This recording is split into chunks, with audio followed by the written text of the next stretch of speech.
Nous parlons aujourd'hui des différents types d'esprits qui accompagnent un homme. Oui, ce sont des esprits bons, aussi mauvais. Nous devons aujourd'hui connaître qui nous accompagne. Nous sommes là pour parler des esprits de l'eau. L'eau est l'un des éléments utilisés par Dieu au commencement. La Bible dit, l'esprit de Dieu se mouvait au-dessus des eaux. Donc, nous sommes en train de parler des différents types d'esprits qui accompagnent la vie de l'homme. Quels sont ces esprits qui peuvent accompagner l'homme? Des esprits de Dieu, parce que Dieu a 7 esprits. La Bible dit, devant son trône, on a l'esprit de sagesse, d'intelligence, de force, de crainte de l'éternel, de connaissance, l'esprit de l'éternité. On a les esprits de Dieu, on a les esprits de la nature, les esprits ancestraux, on a les esprits humains, les esprits totémiques, on a les esprits prophétiques. Ce sont les esprits de Dieu, mais on les utilise dans les cadres justement des inspirations. Voilà, ce sont les personnes poussées dans l'inspiration. Alors aujourd'hui, nous allons parler donc des esprits de la nature. Exode chapitre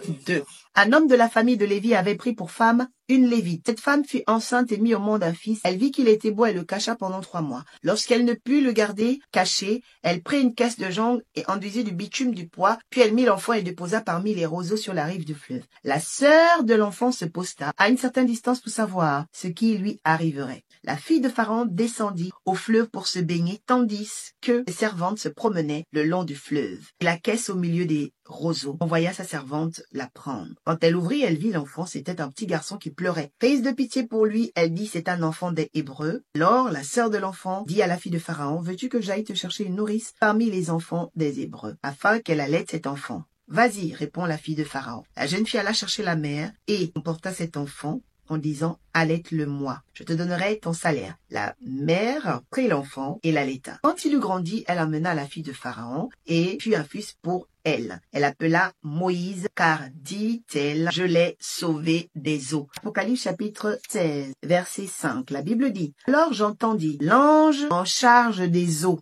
qui disait, toi tu es juste, toi qui étais, toi le saint, parce que tu as exercé ce jugement. Bien-aimé, ce que c'est l'eau en hébreu, ok, le terme Melech, en fait, ça veut dire l'ange. Quand Dieu crée l'homme, il dit, faisons l'homme à notre image et notre ressemblance. Il était en train de parler de qui? Il parlait de ses ministres. Le psaume 82 dit, Dieu siège au milieu des dieux. Oui, Dieu siège. Dieu a un consistoire. Dieu a une réunion. Dieu a un groupe, ok, de grands esprits avec lesquels il travaille, ok. Et ces esprits-là, bien-aimés, on les appelle les Elohim, ce sont les anges créateurs. Parce que notre Seigneur, notre Dieu s'appelle, ok, Adonai, donc créateur en hébreu, ok. On l'appelle aussi Elohim, ça veut dire le Seigneur de tous les dieux. Parce que les Elohim, ce sont les anges créateurs, ok. Donc ces anges créateurs-là, bien-aimés, ont pourvu à la création. D'accord? Ils ont pourvu à ce qu'on ait les forêts, à la terre, à ce qu'on ait les mers. Vous voyez le ciel, comment il est beau. Donc, il y a toute cette intelligence divine des Elohim, ok, qui ont travaillé. Et nous allons remarquer qu'au commencement, donc Dieu, Genèse commence très bien. La Bible dit, au commencement, Dieu. Et lorsque il crée, la Bible dit, créa le ciel. Ensuite, il créa aussi la terre. Son esprit se mouvait d'abord au-dessus des eaux. Les esprits qui travaillent avec Dieu, donc sont des Elohim, mais ce sont des génies créateurs, ce sont des esprits créateurs. Oui, les Elohim vont faire des grandes choses dans ta vie. C'est très important parce que les Elohim, bien aimés, sont les partenaires, ok, créationnels de Dieu. Voilà. Tu peux pas être une femme spirituelle, une chrétienne qui ne connaît pas les Elohim, parce que c'est là que tout a commencé. Dieu a dit, faisons l'homme. Donc moi, je suis créée, bien aimé, à partir, ok, de certains Elohim, d'accord? Donc, ces anges créateurs-là, ok, vont travailler également avec donc des anges qu'on appelle les anges veilleurs. Les veilleurs, c'est qui? Les veilleurs, ça veut dire donc l'Élohim qui est au nord, ok? Donc l'ange du nord, l'Élohim qui est au sud, l'Élohim qui est à l'est, l'Élohim qui est à l'ouest. Vous voyez, ce sont des Élohim. Voilà. Parce que quand vous regardez dans le nord, par exemple, le nord, c'est la fraîcheur, c'est les grands vents. Le sud, c'est la chaleur. Et puis après, vous avez tout ce qui va être ouest et est en semi. Donc, les temps peuvent se faire en semi. Voilà. Donc, généralement, qu'est-ce qui va se passer? Il va y avoir beaucoup plus de chaleur dans le sud, dans tous les pays, remarquez très bien, et beaucoup plus de fraîcheur dans le nord. Et la Bible dit d'ailleurs que la bénédiction ne vient ni de l'Orient, donc de l'Est, ou de l'Occident, de l'Ouest, mais vient de l'Éternel des armées. Pourquoi? Parce que ça veut dire que la bénédiction vient du nord. Parce que le nord, c'est la grandeur, le nord. C'est pourquoi il est très souvent dit, ne perds pas le nord. Quelqu'un qui perd le nord, ça dit quelqu'un qui perd l'ange de son élévation. Pourquoi d'abord un chrétien doit connaître les anges de la nature? Parce que la Bible que nous avons a deux alliances, ok? Elle a l'alliance donc testamentaire de Moïse, qui a écrit Genèse, hein, et tout le Pentateuque. Et on a l'alliance testamentaire de Jésus. Qu'est-ce qu'on va remarquer? Quand Jésus va commencer sa mission, Jésus a avec lui l'Élohim des eaux. Il a l'ange de l'eau qui travaille avec lui. Pourquoi je dis que l'ange des eaux travaille avec Jésus? C'est très simple.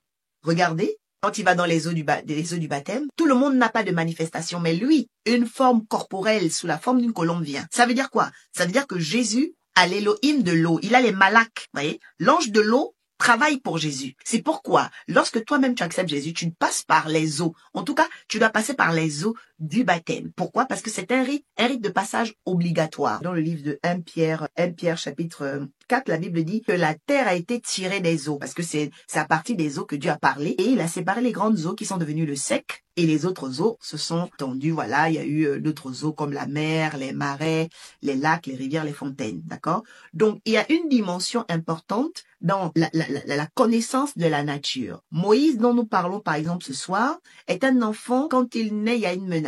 Et pour protéger Moïse, sa sœur, sa mère, décide de mettre Moïse dans les eaux. Le fleuve du Nil, bien aimé, a des gros caïmans, des gros crocodiles. Mais expliquez-moi pourquoi les crocodiles et les caïmans n'étaient pas présents quand le bébé Moïse voyage sur ce fleuve dans une simple corbeille. Il n'est même pas dans une barque, hein. Il est dans une corbeille. Mais vous pensez qu'il a fait? C'est l'ange de l'eau qui a apporté Moïse. Et c'est pourquoi sa mère adoptive, la fille de Pharaon, va l'appeler l'enfant que j'ai sorti des eaux. Ok? En réalité, ça veut dire celui. Moïse, en fait, ça vient de mou, ok? Issir, mot issir. En fait, ça veut dire celui qu'on a enlevé, ok, de l'eau, ou celui qu'on a séparé de l'ange de l'eau. Parce que le mot sire, ok, sire ou si, d'accord, ou shir, parce que c'est selon les langues. Tu peux dire sire comme C, S ou shir, d'accord? Ça veut dire esprit, voilà. Sire, c'est pourquoi en hébreu on dit sir amalot, esprit de hauteur, esprit d'ascension. Mais dans les eaux, vous avez aussi, bien aimé, les démons des eaux. Je parle d'abord de l'ange de l'eau. Quelle est sa fonction? Il préside aux destinées divines. Vous avez remarqué, la plupart des prophètes ont un pouvoir sur la nature. Un vrai prophète de l'Éternel doit avoir un pouvoir sur la nature. Quelqu'un qui a une onction prophétique doit être en cohésion avec le système de la nature. Ça veut dire que c'est une personne qui doit avoir, bien aimé, une bonne entente, une bonne sensibilité avec la nature. Donc, le premier élément qui était en symbiose avec le Créateur, donc c'était l'élément eau. L'Esprit de Dieu se mouvait au-dessus des eaux. Et Dieu dit, vous voyez, il a seulement dit, l'eau a obéi. Bien aimé, à partir de ce soir, l'eau que tu bois dans ta maison va changer d'aspect par la puissance de Dieu. L'ange de l'eau préside aux destinées. C'est pourquoi, dans les pays, normalement, on n'est pas censé payer l'eau. Vous voyez, parce que c'est une denrée divine. Voilà. C'est Dieu qui nous donne l'eau. Donc, Dieu parle à l'eau et l'eau obéit. L'eau se sépare. Une partie de l'eau devient sec, elle devient terre. Une autre partie de l'eau devient mer, rivière, fleuve, cascade et tout ça. Vous voyez? Tout ça, c'est toujours l'eau. Et une autre partie de l'eau devient ciel. Quelqu'un dit, j'aime l'obéissance de l'eau. Donc, je veux dire à une personne que nous avons le pouvoir de protéger par l'eau. Nous avons le pouvoir de séparer par l'eau. Nous avons le pouvoir d'unir par l'eau. Nous avons le pouvoir d'embellir par l'eau. Regardez un peu la nature. Quand tu prends un arrosoir, tu mets de l'eau sur tes fleurs, hein, c'est des fleurs naturelles, hein, elle est naturelle, et puis tu arroses un tout petit peu, tu vois comment la pétale, hein, elle rebondit, la rose reprend ses couleurs. Bien aimé, l'eau sera décortiquée, connue, révélée ce soir par l'esprit de quelqu'un. L'esprit de Dieu va travailler en toi pour que l'eau ne soit plus un mystère, mais que l'eau devienne, bien aimé, oui, un ange pour toi. L'ange de l'eau a travaillé pour Moïse. Regardez, Dieu parle à l'eau et l'eau se transforme. Une partie des eaux devient sec, terre, une partie des eaux devient ciel. Donc, celui qui a la connaissance, d'accord, de cet esprit de la nature, ok, qu'on appelle l'Élohim des eaux, d'accord, ne sera plus bien-aimé, maltraité par la nature. Vous savez, il y a des gens qui disent par exemple, ah, telle personne a la malchance. Oui, la malchance existe. Ça veut dire quelqu'un qui n'est pas en entente avec la nature. Mais je prophétise en tant qu'oracle, tu vas connaître désormais la chance. Ça veut dire la paix avec la nature. Vous n'avez jamais remarqué, il y a des gens, dès qu'ils sortent de leur maison, ouf, les choses commencent à se casser. Tu ne sais même pas. Ou bien, tu fais ta lessive. Et puis, tu sais même pas, les habits se déchirent. Tu sais pas pourquoi. En fait, tu n'es pas en paix avec la nature. Bien, mais il est temps que tu sois en paix avec la nature. Parce qu'il y a des gens qui ont troublé. Ils sont allés parler à l'eau contre toi. Aujourd'hui, nous allons annuler ça dans le nom de Jésus. Bien aimé, on peut bloquer la nature pour que tu n'aies pas de travail. On peut bloquer la nature pour que les gens te détestent. Bien aimé, l'onction divine va descendre sur quelqu'un. Tu vas retrouver la paix avec l'eau. Celui qui n'a pas la paix avec l'eau n'aura la paix avec personne. Celui qui retrouve la paix avec l'eau aura la paix avec tout le monde. Est-ce que c'est le premier élément sur lequel Dieu a parlé? Dieu a prophétisé, l'eau a obéi. L'eau peut transformer ta vie, bien-aimé. Si tu es en paix avec l'eau, bien-aimé, tu auras la chance. Yes, bien-aimé. L'homme a été créé au 6e jour, mais l'eau était au 1er jour de la création. C'est comme si l'eau avait un droit d'aînesse créationnel. Donc, il y a une dimension très importante, ok, par laquelle l'eau change notre vie. Toi, 7 choses que l'ange de l'eau fait. Donc, la première chose, l'ange de l'eau a le pouvoir de transformer. Parce que quand Dieu parle à l'eau, l'eau devient sec, terre, l'eau devient ciel, l'eau devient aussi étendue, donc fleuve, cascade, mare, lac, mer, ok. Donc l'eau a le pouvoir de la transformation. Deuxième dimension de l'eau, bien-aimé, l'eau procure la plénitude de la création. C'est l'eau qui te permet d'avoir la chance. Oui, parce que beaucoup de gens vont te dire, oui, oh, ceci, cela, mais c'est pas normal, oui. Vous savez, depuis l'enfance, pourquoi on dit par exemple que dans le réserve de Siloé, Jésus a envoyé des aveugles, des personnes, il va au réserve de Siloé. Pourquoi? Parce que la Bible disait qu'il y avait un ange qui venait dans la réserve de Siloé, bien-aimé. Même dans la piscine de Bethesda. L'ange venait, il agitait les eaux. Il repartait.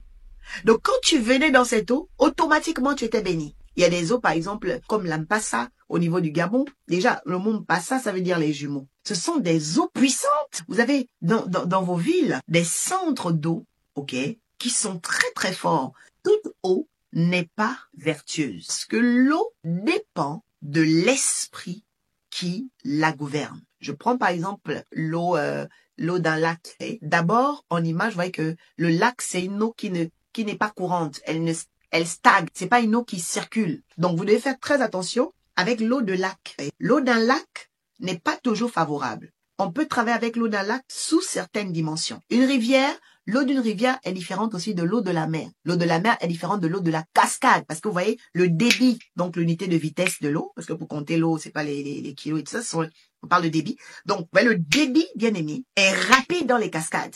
Donc là, vous allez remarquer aussi qu'il y a des anges rapides, des anges puissants qui se trouvent là. Tout dépend, ok, de l'esprit qui la gouverne. Donc, ce n'est pas comme ça, tu viens, tu regardes un endroit, tu dis, bon, il y a l'eau, et puis non. Quel est l'esprit? Alors, pour connaître l'esprit qui gouverne une eau, il faut connaître le nom. Parce que derrière le nom, il y a une histoire. Une rivière, par exemple, s'appelle, c'est à Lyon?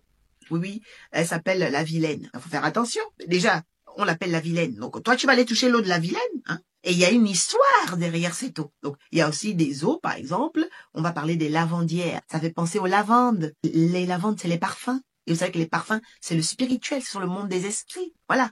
Donc, il faut connaître le nom. Et la qualité des eaux dépend de l'esprit qui les gouverne. Donc, nous voyons ici que le nom influencera, ok, le rapport à l'eau, le rapport à la qualité de l'eau. Parce que derrière le nom, il y a l'histoire de l'eau.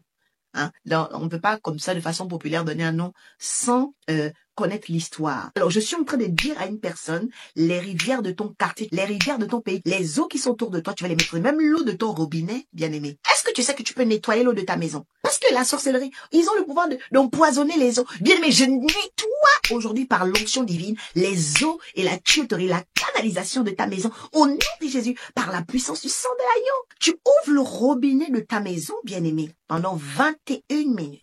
Le 21 représente d'abord la Nouvelle Jérusalem. On connaît 21, c'est la Nouvelle Jérusalem qui est parée, bien aimée. Elle est certes, c'est pierre précieuse, ok? Et 21, c'est 2 et 1, ça fait 3, ok? C'est pourquoi, lorsque Daniel va jeûner 21 jours, la Bible dit qu'il va surpasser tous les jeunes gens du royaume en intelligence, en sagesse, en beauté et en éclat. Dans le nombre 21, Bien aimé, c'est une dimension qui t'emmène à surpasser. Donc, si quelqu'un avait empoisonné les eaux de ta maison, bien aimé, quand tu ouvres le robinet de ta maison, 21 minutes, les esprits qui étaient là dans les eaux de ta maison, je prophétise qu'ils vont partir par la puissance de Jésus. Pendant que tu dis Amen, ça commence. Bien aimé, Jésus est resté au 3e jour. C'est pourquoi 21, bien aimé, ça fait le 3. Ok? Alors, Jésus, quand il ressuscite au 3e jour, bien aimé, il va faire quoi? Il va surpasser les enfers, les ténèbres, et il ressort de là-bas avec les clés de la mort. Parce que tu ne peux pas vaincre un ennemi dont tu n'as pas récupéré les clés. Puisque ce sont les clés qui lui permettent d'avoir accès partout. Alors Jésus va dans les enfers, il récupère la clé de l'abîme. Et quand il récupère la clé de l'abîme, bien aimé, au 3e jour, il ressuscite pour dire à une personne à partir d'aujourd'hui, oh, le travail et les finances qu'ils avaient tuées va ressusciter. Ta beauté va ressusciter. Bien aimé, tu vas sentir une activité angélique dans la maison. Une activité intense. Les Elohim, les Malak Adonai, c'est-à-dire les anges créateurs, on les appelle les Malak Adonai. Parce que quand les Malak Adonai arrivent, bien aimé, eux, ils créent des nouvelles choses. La Bible dit, dans le livre de 1 Pierre, my God, de l'eau a été tirée, la terre sèche. 3e chose que tu dois savoir, l'eau te permet d'aller puiser les richesses cachées. Il y a des gens bien aimés qui doivent être accompagnés des Malak Adonai, les Malak de l'eau. C'est-à-dire, les anges de l'eau vont t'apporter la richesse. 4e chose que tu dois savoir sur l'eau. Alors il va dire, toi qui es juste, l'ange de l'eau parle, Apocalypse 16, verset 5. Tu es juste, toi qui étais qui, tu es saint. La 4e chose que vous devez savoir sur l'eau. L'eau a le pouvoir de remonter votre lignée mémorielle. Au travers de l'eau, tu peux connaître le passé de quelqu'un ou le futur de quelqu'un. C'est pourquoi vous allez remarquer, dans les sciences occultes, les gens font ce qu'on appelle la divination par l'esprit de l'eau. Mais ils n'ont rien créé, c'est Dieu qui a tout créé. Jésus prend 6 cuves, 6 jarres. Les 6 jarres ont seulement l'eau. Alors quand il regarde les jarres, il visualise dans sa tête le besoin des noces, le besoin de l'église. Et il invite maintenant les Malak Adonai, les anges créateurs. Il invite le pouvoir des Elohim. Parce que les Elohim ne se déplacent pas. Mais ils peuvent te transférer le pouvoir. Mais les Malak se déplacent. Donc, la différence entre un Elohim et un Malak, c'est que le Malak, il se déplace. C'est un ange qui se déplace. Mais l'Elohim, il a déjà le pouvoir parce que lui, il travaille avec Dieu.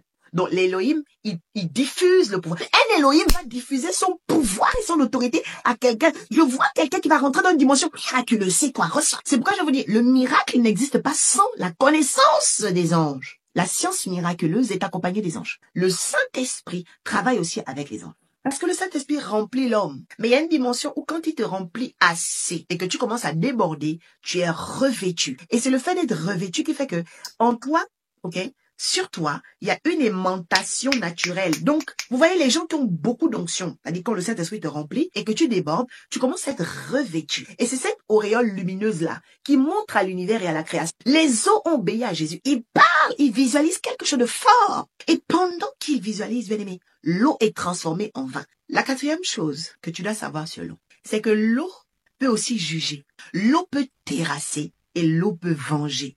L'eau peut rendre justice. 5e chose sur l'eau. L'eau, bien aimée, a le pouvoir d'éclairer parce que l'eau est aussi une lumière.